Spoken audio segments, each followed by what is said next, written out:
Hello दोस्तों, नमस्कार। मैं सतीश कुमार एक बार फिर पहलवान गुरुदीन ग्रुप ऑफ कॉलेज के यूट्यूब चैनल पर आप सभी का हार्दिक स्वागत करता हूं। आज हम बात करने वाले हैं बीए प्रथम वर्ष के समाजशास्त्र द्वितीय प्रश्न पत्र के अंतर्गत अनुसूचित जातियों एवं जनजातियों की स्थिति को सुधारने के लिए किए जा रहे प्रयास के बारे में। अगर अभी तक आपने हमारा चैनल सब्सक्राइब नहीं किया है तो कृपया चैनल सब्सक्राइब करें, लाइक करें, कमेंट करें, शेयर करें।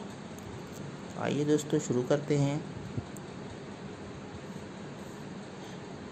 कृषि कार्य में लगे मजदूर अनुसूचित जातियों के सदस्यों को कृषि के कार्य के लिए भूमि प्रदान कर दी जानी चाहिए।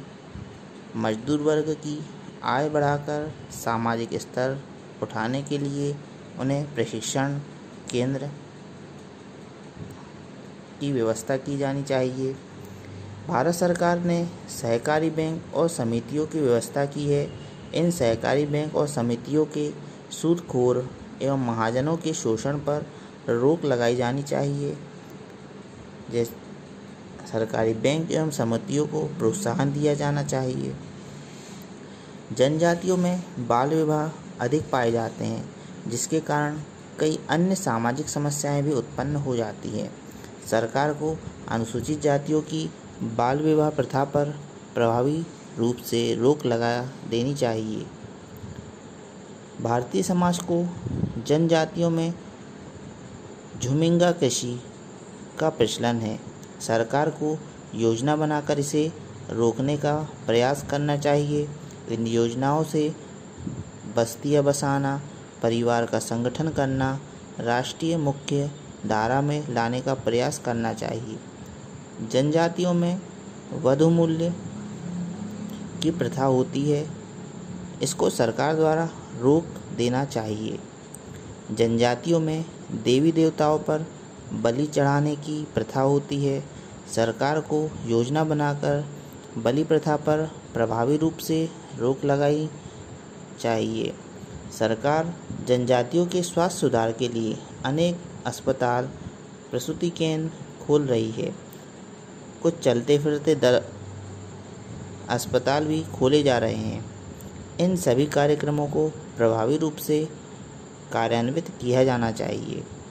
कुछ समय पूर्व तक जनजातियों के बच्चे को स्कूल, कॉलेज के प्रवेश पर प्रतिबंध थे। उनको शिक्षा प्राप्त करने की स्वतंत्रता नहीं थी। अनुसूचित जातियों एवं जनजातियों के कल्याण और सुधार के लिए शिक्षा सुधार प्रथम आवश्यकता है। राज्य सरकार ने इनको निःशुल्क शिक्षा की व्यवस्था की है। निःशुल्क शिक्षा के साथ स्थान भी इनके लिए आरक्षित किए गए हैं। केंद्रीय तथा राज्य सरकारों ने इन जातियों को सरकारी नौकरियों में भी विशेष छूट दे रखी है। इसके लिए आयु एवं योग्यता की दृष्टि से भी छूट का प्रावधान है। प्रत्येक विभाग की नौकरियों में कुछ प्रतिशत स्थान आरक्षित है।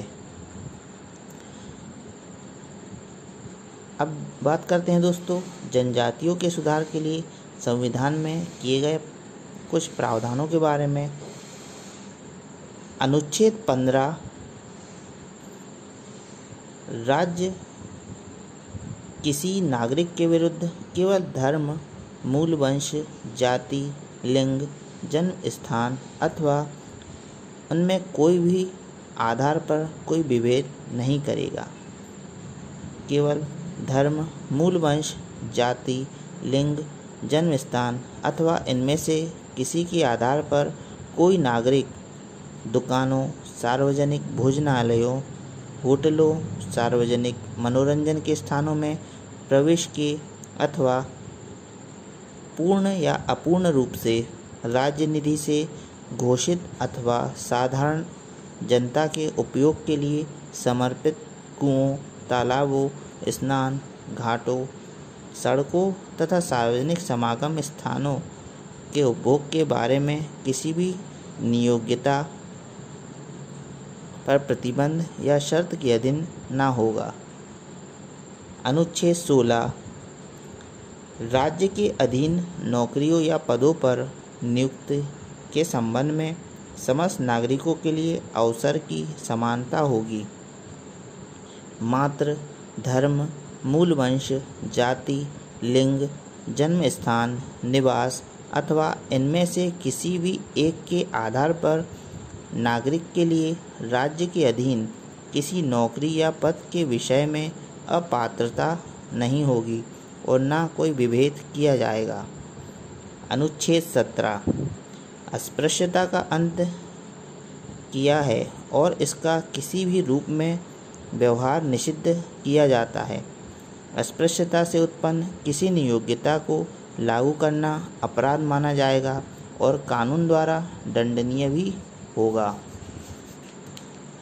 अनुच्छेद 29 राज्य निधि द्वारा घोषित अथवा राज्य निधि से सहायता पाने वाली किसी संस्था में प्रवेश से किसी भी नागरिक को मात्र धर्म, मूल वंश, जाति, भाषा अथवा इनमें से किसी भी एक के आधार पर वंचित या प्रतिबंधित नहीं किया जा सकता है।